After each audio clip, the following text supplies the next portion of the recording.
o desejado de todas as nações. Capítulo 15. Nas bodas. Jesus não começou seu ministério por alguma grande obra perante o Sinédrio em Jerusalém. Numa reunião familiar, em pequenina vila Galileia, foi manifestado seu poder para aumentar a alegria das bodas. Assim mostrou sua simpatia para com os homens e desejo de lhes proporcionar felicidade. Tentado no deserto, bebera ele próprio o cálice da aflição. Dali saíra para oferecer aos homens uma taça de graças celestiais, mediante sua bênção que santificaria as relações da vida humana. Do Jordão, voltara Jesus a Galiléia. Devia haver um casamento em Caná, pequena vila não distante de Nazaré. Os noivos eram parentes de José e Maria, e sabedor dessa reunião de família, Jesus se dirigiu a Caná, sendo com os discípulos convidado para a festa. Aí se encontrou novamente com sua mãe, de quem estivera separado por algum tempo. Maria ouvira falar na manifestação às margens do Jordão, quando do batismo dele. As novas foram levadas a Nazaré, evocando novamente em seu espírito as cenas que por tantos anos ocultara no coração. Como todo Israel, Maria fora profundamente comovida pela missão de João Batista. Bem se lembrava ela da profecia feita em seu nascimento. A ligação dele com Jesus avivava-lhe novamente as esperanças. Mas também lhe haviam chegado notícias da misteriosa retirada de Jesus para o deserto e sentia-se opressa por aflitivos pressentimentos. Desde o dia em que ouvira o anúncio do anjo no lar de Nazaré, entesourara Maria todo o sinal de que Jesus era o Messias. Sua doce e abnegada existência assegurava-lhe que ele não podia ser outro senão o enviado de Deus. Todavia, também lhe sobrevinham dúvidas e decepções, e ela anelara o tempo em que sua glória se houvesse de manifestar.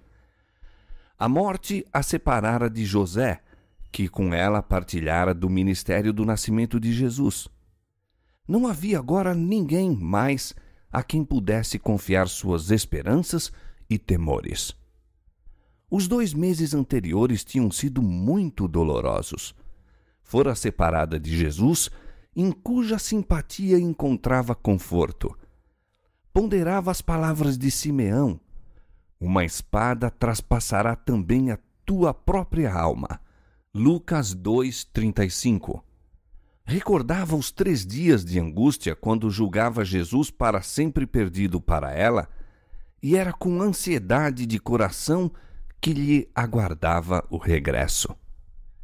Por ocasião das bodas, encontrou-o o mesmo filho terno e serviçal. No entanto, não era o mesmo. Seu semblante mudara. Apresentava os vestígios da luta no deserto e uma nova expressão de dignidade e poder testificava de sua celestial missão.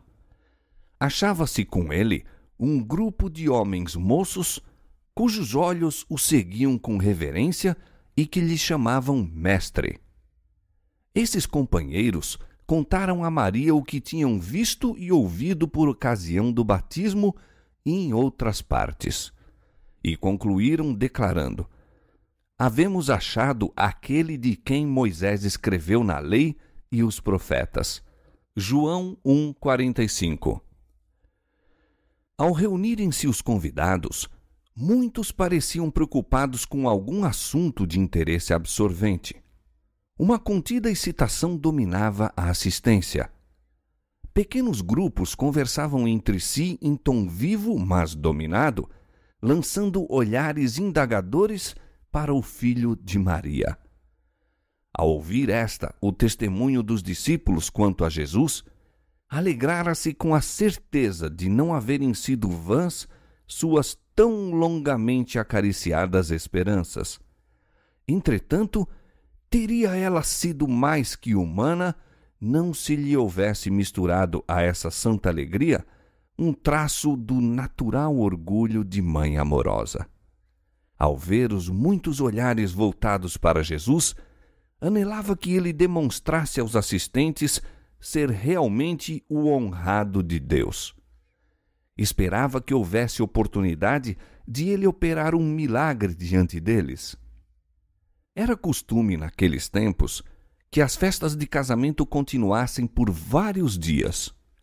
Verificou-se nessa ocasião, antes do fim da festa, haver-se esgotado a provisão de vinho. Isso causou muita perplexidade e desgosto. Era coisa fora do comum dispensar o vinho em ocasiões festivas, e a ausência do mesmo pareceria indicar falta de hospitalidade. Como parenta dos noivos, Maria ajudara nos preparativos da festa e falou agora a Jesus, dizendo: "Não tem vinho." Essas palavras eram uma sugestão de que ele poderia suprir a necessidade. Mas Jesus respondeu: "Mulher, que tenho eu contigo? Ainda não é chegada a minha hora." Essa resposta, abrupta como nos possa parecer, não exprimia frieza nem descortesia. A maneira de o Salvador se dirigir à sua mãe estava em harmonia com os costumes orientais. Era empregada para com pessoas a quem se desejava mostrar respeito. Todo o ato da vida terrestre de Cristo estava em harmonia com o preceito dado por Ele próprio: "Honra a teu pai e a tua mãe." Êxodo 20, 12. Na cruz, em seu derradeiro ato de ternura para com sua mãe, Jesus dirigiu-se a ela da mesma maneira ao confiá-la ao cuidado do mais amado discípulo. Tanto na festa nupcial como ao pé da cruz, o amor expresso no tom, no olhar e na maneira era um intérprete de suas palavras. Em sua visita ao templo, na infância, ao desvendar-se diante dele o mistério de sua obra, Cristo dissera a Maria: "Não sabeis que me convém tratar dos negócios de meu Pai?" Lucas 2, 49. Essas palavras ferem a nota tônica de toda a sua vida e ministério. Tudo estava subordinado à sua obra, a grande obra de redenção para cujo cumprimento viera ao mundo. Agora, repetiu a lição. Havia risco de Maria olhar as suas relações com Jesus como lhe dando sobre ele especial direito, bem como o de, até certo ponto, o dirigir em sua missão. Ele lhe fora por 30 anos filho obediente e amoroso, e seu amor não mudara. Agora, porém, lhe cumpria tratar da obra do Pai. Como filho do Altíssimo e Salvador do mundo, laço algum terrestre o deve afastar de sua missão ou influenciar-lhe o procedimento. Deve estar livre para fazer a vontade de Deus. Essa lição destina-se também a nós.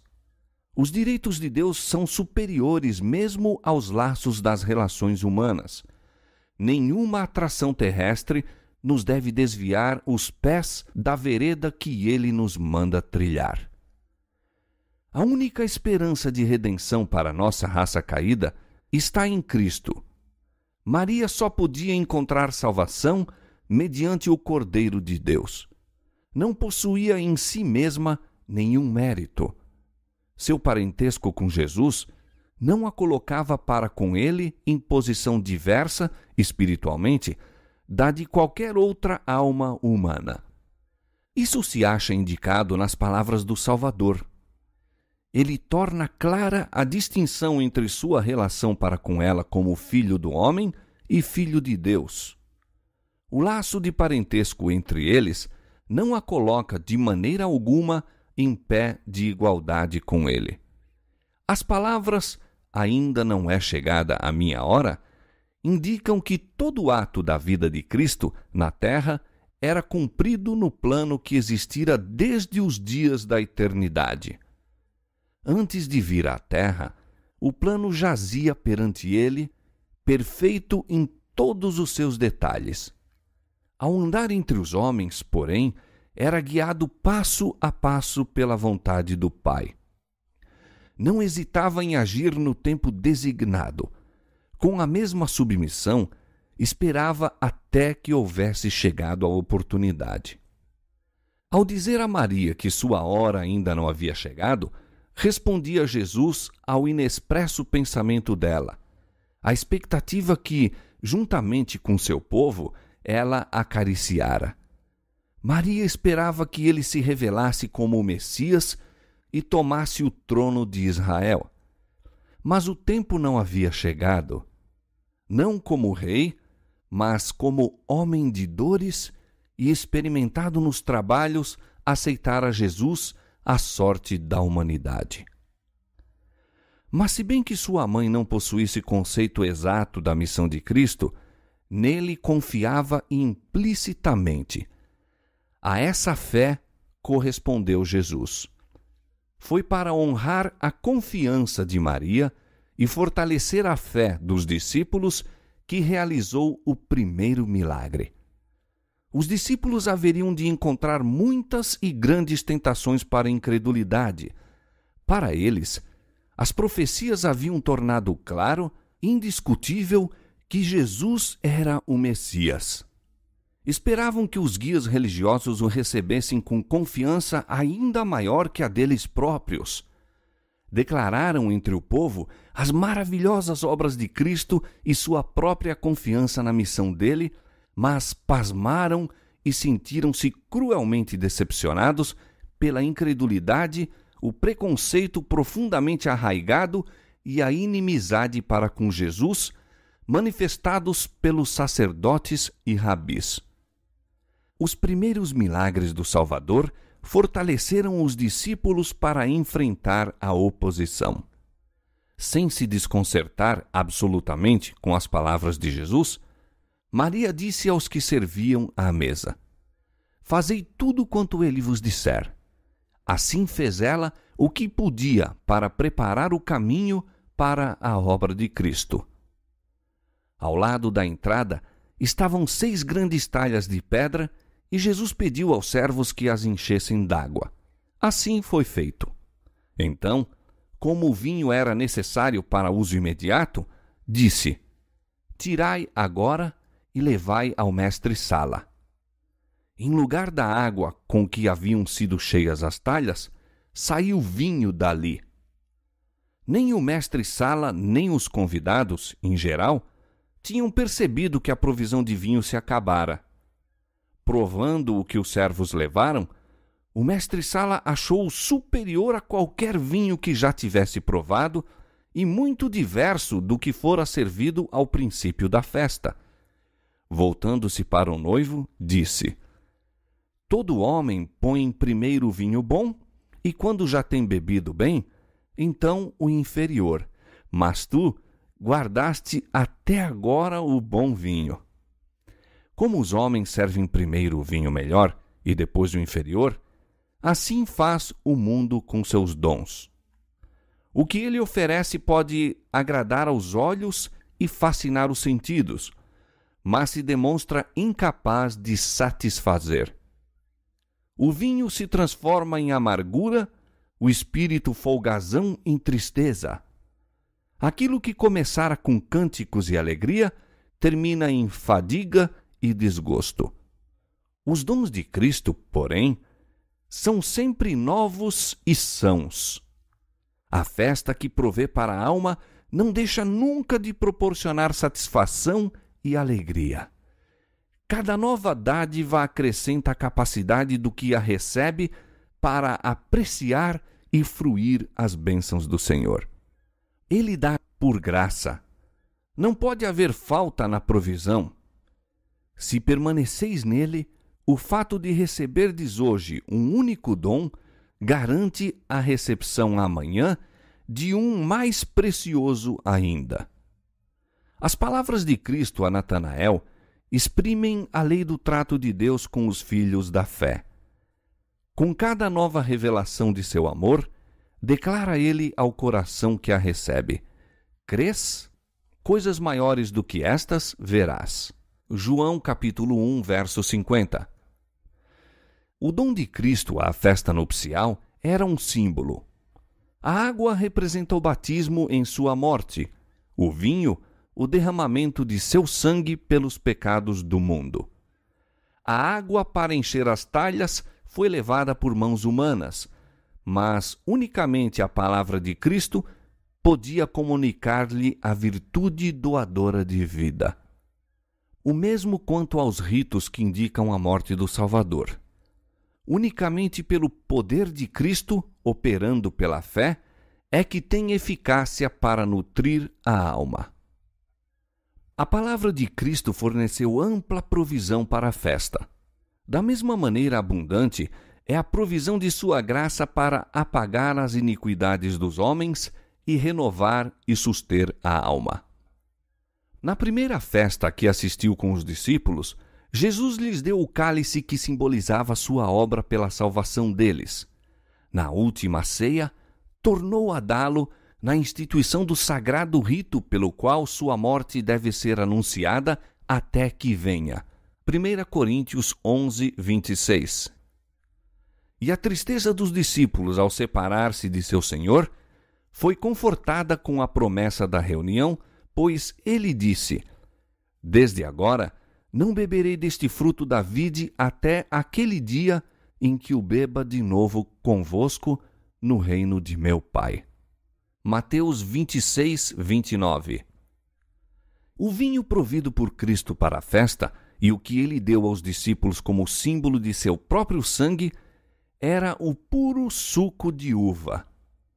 A esse se refere o profeta Isaías quando fala do novo vinho num cacho e diz: Não o desperdices, pois há bênção nele. Isaías 65, 8. Fora Cristo que, no Velho Testamento, dera aviso a Israel: O vinho é escarnecedor e a bebida forte alvoroçadora. E todo aquele que neles errar nunca será sábio. Provérbios capítulo 20, verso 1. Ele nunca proveu tal beberagem.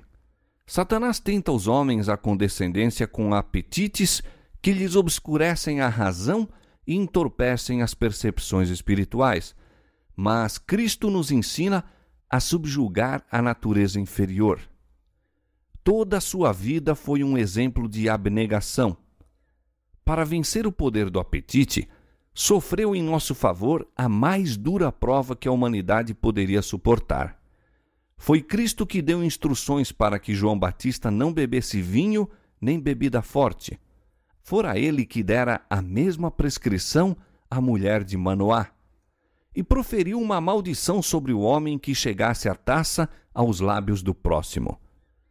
Cristo não contradiz seus próprios ensinos. O vinho não fermentado que proveu para os convidados das bodas era uma bebida sã e refrigerante. Seu efeito havia de pôr o gosto em harmonia com um apetite são. Como os convidados, na festa, notassem a qualidade do vinho, fizeram-se indagações que levaram os servos a narrar o milagre. Os convivas ficaram, por algum tempo, demasiado surpreendidos para pensar naquele que realizara a maravilhosa obra. Quando, afinal, o procuraram, verificou-se que se retirara tão quieto que nem os próprios discípulos haviam percebido. A atenção dos presentes voltou-se, então, para os discípulos. Tiveram pela primeira vez a oportunidade de reconhecer-lhes a fé em Jesus. Contaram eles o que tinham visto e ouvido no Jordão, e acendeu-se em muitos corações a esperança de haver Deus despertado um libertador para seu povo. As novas do milagre espalharam-se por toda aquela região e foram levadas a Jerusalém. Com novo interesse, examinaram os sacerdotes e anciãos as profecias que indicavam a vinda de Cristo. Havia ansioso desejo de saber a missão desse novo mestre que, de maneira tão despretensiosa, aparecia entre o povo. O ministério de Cristo contrastava com o dos anciãos judeus. O cuidado deles quanto à tradição e ao formalismo destruíra toda a verdadeira liberdade de pensamento e ação. Viviam em contínuo medo de contaminação. Para evitar contato com o mundo, mantinham-se separados não só dos gentios, mas da maior parte de seu próprio povo, não procurando beneficiá-lo nem granjear-lhe a amizade. Por considerar sempre essas coisas, haviam impedido o desenvolvimento do próprio espírito e estreitado a esfera de sua existência. Seu exemplo animava o egoísmo e a intolerância em todas as classes do povo.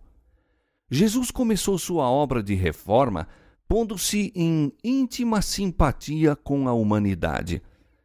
Ao passo que mostrava a maior reverência para com a lei de Deus, censurava a pretensa piedade dos fariseus e tentava libertar o povo dos regulamentos absurdos que o acorrentavam. Procurava derribar as barreiras que separavam as diversas classes sociais, a fim de unir os homens como filhos de uma só família. Sua presença nas bodas visava um passo na efetuação desse desígnio. Deus dera a João Batista instruções para habitar no deserto, a fim de escudá-lo contra a influência dos sacerdotes e rabis e prepará-lo para uma missão especial. A austeridade e isolamento de sua vida, porém, não eram um exemplo para o povo. O próprio João não ordenara a seus ouvintes que abandonassem seus anteriores deveres. Pediu-lhes que dessem demonstração de arrependimento pela fidelidade a Deus no lugar em que ele os chamara. Jesus reprovava a condescendência própria em todas as suas formas, todavia era de natureza sociável. Aceitava a hospitalidade de todas as classes, visitando a casa de ricos e pobres, instruídos e ignorantes, procurando elevar-lhes os pensamentos das coisas comuns da vida para as espirituais e eternas. Não consentia com o desperdício e nem uma sombra de mundana leviandade lhe manchou a conduta. Todavia, achava prazer em cenas de inocente felicidade e sancionava com sua presença as reuniões sociais. Um casamento judaico era ocasião impressionante e sua alegria não desagradava ao Filho do Homem. Assistindo a essa festa, honrou Jesus o casamento como instituição divina. Tanto no Velho como no Novo Testamento, as relações conjugais são empregadas para representar a eterna e sagrada união que existe entre Cristo e seu povo. Ao Espírito de Jesus, a alegria das bodas apontava ao regozijo daquele dia em que levará sua esposa para o lar do Pai e os remidos, juntamente com o Redentor, se assentarão para a ceia das bodas do Cordeiro. Diz ele: como o noivo se alegra da noiva, assim se alegrará de ti o teu Deus. Nunca mais te chamarão desamparada, mas chamar-te-ão, o meu prazer está nela. Isaías capítulo 62, versos 5 e 4. Porque o Senhor se agrada de ti. Ele se deleitará em ti com alegria. Calar-se-á por seu amor, regozijar-se-á em ti com júbilo. Sofonias capítulo 3, verso 17. Ao ser concedida ao apóstolo João uma visão das coisas celestiais, escreveu ele: E ouvi como que a voz de uma grande multidão, e como que a voz de muitas águas, e como que a voz de grandes trovões, que dizia: Aleluia! Pois já o Senhor Deus Todo-Poderoso reina. Regozijemo-nos e alegremo-nos, e demos-lhe glória, porque vindas são as bodas do Cordeiro, e já a sua esposa se aprontou. Bem-aventurados aqueles que são chamados à ceia das bodas do Cordeiro. Apocalipse capítulo 19, versos 6, 7 e 9. Jesus via em cada alma alguém a quem devia ser feito o chamado para seu reino. Aproximava-se do coração do povo, misturando-se com ele como alguém que lhe desejava o bem-estar. Procuravam-o nas ruas públicas, nas casas particulares, nos barcos, na sinagoga, às margens do lago e nas festas nupciais. Ia-lhe ao encontro em suas ocupações diárias e manifestava interesse em seus negócios seculares. Levava suas instruções às famílias, pondo-as assim no próprio lar, sob a influência de sua divina presença. A poderosa simpatia pessoal que dele emanava conquistava os corações. Retirava-se muitas vezes para as montanhas a fim de orar a sós, mas isso era um preparo para seu labor entre os homens na vida ativa. Desses períodos, volvia para aliviar o enfermo, instruir o ignorante e quebrar as cadeias aos cativos de Satanás. Era pelo contato pessoal e a associação que Jesus preparava os discípulos. Ensinava-os, às vezes, sentado entre eles na encosta da montanha, outras às margens do lago, ou caminhando em sua companhia, revelava-lhes os mistérios do reino de Deus. Não sermoneava como fazem os homens hoje em dia. Sempre que os corações se achassem abertos para receber a divina mensagem, desdobrava as verdades do caminho da salvação. Não ordenava a seus discípulos que fizessem isso ou aquilo, mas dizia: segue-me. Nas jornadas através de campos e cidades, levava-os consigo para que vissem como ensinava o povo. Vinculava-lhes os interesses aos seus próprios e eles se lhe uniam na obra. O exemplo de Cristo de ligar-se aos interesses da humanidade deve ser seguido por todos quantos pregam sua palavra e todos quantos receberam o evangelho de sua graça. Não devemos renunciar à comunhão social. Não nos devemos retirar dos outros. A fim de atingir todas as classes, precisamos ir ter com elas. Raramente nos virão procurar de modo próprio. Não somente do púlpito é tocado o coração dos homens pela verdade divina. Outro campo de labor existe, mais humilde talvez, mas igualmente prometedor. Encontra-se no lar do humilde e na mansão do grande, na mesa hospitaleira e em reuniões de inocente entretenimento. Como discípulos de Cristo, não nos misturemos com o mundo por mero gosto do prazer para unir-nos a eles na tolice. Tais associações só podem trazer prejuízo. Nunca devemos sancionar o pecado por nossas palavras ou ações, nosso silêncio ou nossa presença. Aonde quer que formos, devemos levar conosco Jesus e revelar a outros que precioso é nosso Salvador. Os que buscam esconder sua religião, porém, ocultando-a dentro de muros de pedra, perdem valiosas oportunidades de fazer bem.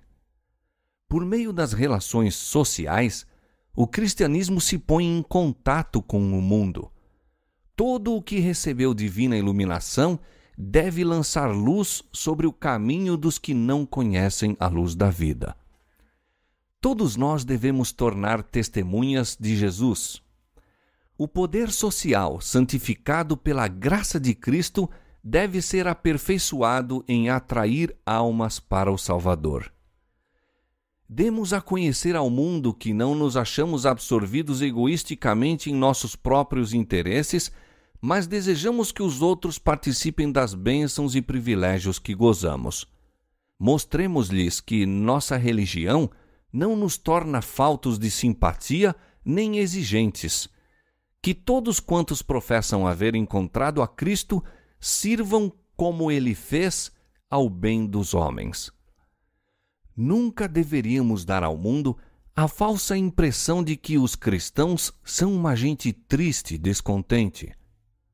Se nossos olhos estiverem fixos em Jesus, veremos um compassivo Redentor e havemos de receber luz de seu semblante.